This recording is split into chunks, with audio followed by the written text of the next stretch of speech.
اعوذ باللہ من الشیطان الرجیم بسم اللہ الرحمن الرحیم ورفع ابویہ علی العرش وخروا له سجدا وقال یا ابت هذا تأویل رؤیای من قبل قد جعلها ربی حقا وقد احسن بی اذ اخرجنی من السجن وجاء بكم من البدو من بعد ان نزغ الشیطان بینی وبین اخوتی ان ربی لطیف لما یشاء انہ هو العلیم الحکیم۔ اور انہوں نے اپنے والدین کو تخت پر بٹھایا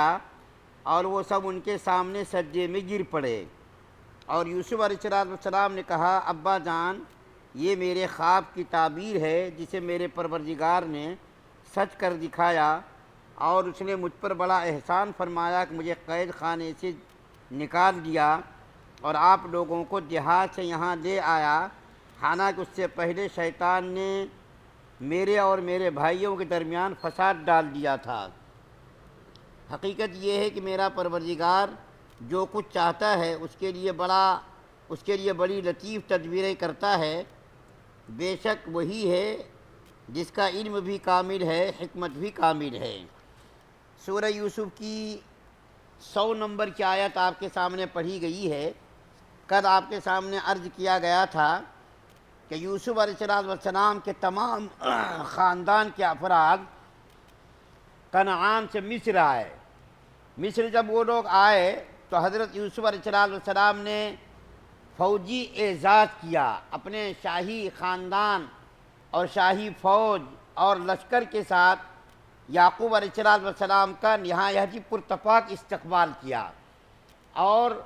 ان لوگوں کو دربار شاہی میں لائے، اور دربار شاہی کو آراستہ پیراستہ کیا گیا، والدین کو اونچی جگہ پر بٹھایا گیا، اور تمام بھائیوں کو حسب مراتب کرسیوں کا انتظام کر کے ان کو حسب مراتب بٹھایا گیا۔ سب کے سب جب دربار شاہی میں حاضر ہو گئے تو سب کے سب لوگوں نے سجدہ شکر ادا کیا۔ یہاں پر یہ یاد رکھ لینا چاہیے کہ پہلی شریعتوں میں سجدہ تعظیمی کرنا جائز تھا۔ اللہ تعالیٰ نے حضرت آدم علیہ السلام کو فرشتوں کے ذریعے سجدہ کرایا تو وہ سجدہ بھی سجدہ تعظیمی تھا۔ اسی طریقے سے عیسیٰ علیہ السلام تک جتنی شریعت آئی تمام شریعتوں میں سجدہ تعظیمی جائز تھا، لیکن اس امت میں کسی قسم کا سجدہ کرنا، یہاں تک کہ جھک کر کے سلام کرنے کو بھی منع کر دیا گیا ہے۔ پہلی شریعتوں میں تو جائز تھا، لیکن اس شریعت کے اندر چونکہ یہ شریعت آخری شریعت ہے، یہ قرآن پاک آخری کتاب ہے، نبی کریم صلی اللہ علیہ وسلم آخری رسول ہیں، اب کوئی نیا دین، نئی کتاب، نیا قرآن، نیا نبی آنے والا نہیں ہے، نئی شریعت آنے والی نہیں ہے، تو اللہ تعالیٰ نے ان تمام چیزوں کو روک دیا، منع کر دیا جو شرک کے پہنچنے کا ذریعہ بن سکتا تھا۔ مثال کے طور پر جھک کر سلام کرنا شریعت کے اندر منع کر دیا گیا، اسی طریقے سے سجدہ تعظیمی کو بھی منع کر دیا گیا، بت سازی کو، تصویر سازی کو بھی منع کر دیا گیا۔ پہلے تصویر بنانا، گھروں میں رکھنا، یہ سب چیزیں جائز تھی، لیکن اس شریعت کے اندر تصویر کا رکھنا بھی بنانا بھی حرام قرار دیا گیا۔ پہلے لوگ تصویروں کو بناتے تھے، تصویروں کو بنا کر کے گھروں میں رکھتے تھے، انہی تصویروں کے ذریعے لوگ شرک تک پہنچتے تھے، وہ اللہ کے ولی ہوتے تھے۔ جیسا کہ نوح علیہ السلام کی قوم میں 5 آدمیوں کا ذکر کیا گیا، ود، سوا، یغوث، یعوق و نصر، یہ 5 آدمی نہایت ہی پاکیزہ پارسا نیک لوگ تھے۔ شیطان نے پٹی پڑھائی کہ ارے تمہارے یہ آباء و اجداد تھے، تمہارے بڑے لوگ تھے، نیک لوگ تھے، ان کی تصویر بنا کر کے رکھو تاکہ ان کی یاد تازہ ہوتی رہے۔ تو ان لوگوں نے تصویر بنا لی، اس کے بعد پھر تھوڑے دنوں کے بعد اس کے سامنے اپنی مرادیں مانگنی شروع کر دی، آگے چل کر کے ان کا سب سے بڑا بت بن گیا وہ، حالانکہ وہ سارے کے سارے کیا تھے؟ نیک لوگ تھے، اللہ کے محبوب اور لاڈلے بندے تھے،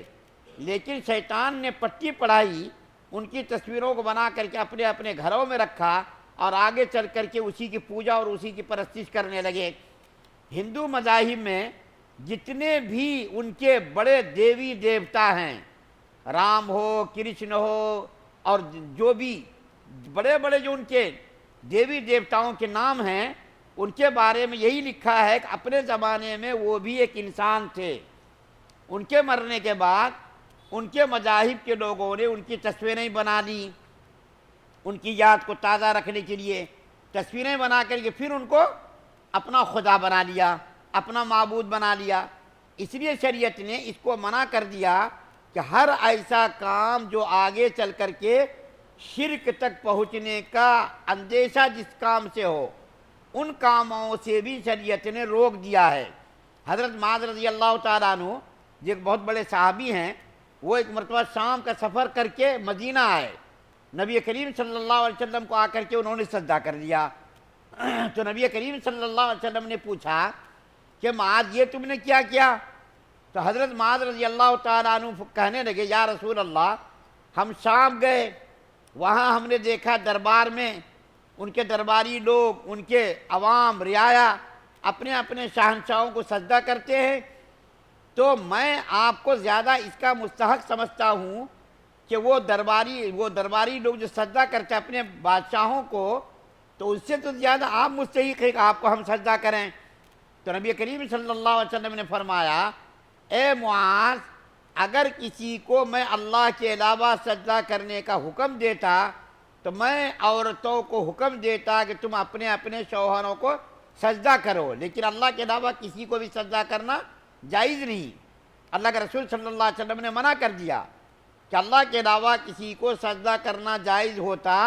تو میں عورتوں کو حکم دیتا کہ تم اپنے اپنے شوہروں کو سجدہ کرو، لیکن اللہ کے علاوہ کسی کو سجدہ کرنا جائز ہی نہیں ہے،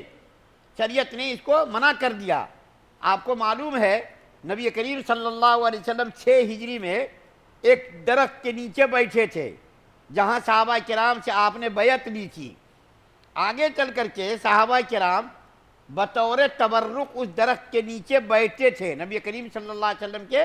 دنیا سے رخصت ہو جانے کے بعد صحابہ کرام جب راستے سے گزرتے تھے تو درمیان میں وہ درخت پڑتا تھا، تو صحابہ کرام وہاں بیٹھ جاتے تھے تاکہ نبی کریم صلی اللہ علیہ وسلم چونکہ یہاں بیٹھے ہیں اس سے ہم کو بھی تبرک حاصل ہو جائے۔ حضرت عمر فاروق رضی اللہ تعالیٰ عنہ کا زمانہ آیا تو حضرت عمر فاروق رضی اللہ تعالیٰ عنہ نے دیکھا کہ لوگ عقیدت میں غلو کر رہے ہیں، وہاں بیٹھ رہے ہیں، نماز پڑھ رہے ہیں، دعائیں کر رہے ہیں، تو حضرت عمر فاروق رضی اللہ تعالیٰ عنہ نے اس درخت کو کٹوا دیا۔ لیکن آدمی کیا سمجھتا ہے کہ حضرت عمر فاروق رضی اللہ تعالیٰ عنہ نے نبی کریم صلی اللہ علیہ وسلم کی یادگار کو مٹا دیا۔ حضرت عمر فاروق رضی اللہ تعالیٰ عنہ جیسے دور اندیز صاحب بصارت، صاحب بصیرت صحابی، ان کو آگے نظر آنے لگا تھا کہ آگے چل کر کے اس درخت کو کہیں لوگ پوجنے نہ لگیں، جیسا کہ دوسرے مذاہب میں ہو رہا، درختوں کی پوجا، سورج کی پوجا، چاند کی پوجا، ستاروں کی پوجا، پانی کی پوجا، یہاں تک کہ شرمگاہوں تک کی پوجا کر رہے ہیں۔ تو حضرت عمر فاروق رضی اللہ تعالیٰ عنہ نے نہایت دور اندیشی کا ثبوت دیا اور اس درخت کو کاٹ دیا جس کے نیچے نبی کریم صلی اللہ علیہ وسلم کبھی بیٹھے تھے، تشریف فرما ہوئے تھے، کیونکہ معلوم تھا کہ عقیدت میں لوگ آگے چل کر کے کہیں اس کو سجدہ نہ کرنے لگیں، تو حضرت عمر فاروق نے اس کو کٹوا دیا تاکہ آگے سجدہ نہ کر سکے اور شرک اور کفر تک لوگ نہ پہنچ سکے۔ آپ کو یہ بھی معلوم ہے کہ ہندوستان میں اکبر بادشاہ نے دین الہی کو قائم کیا،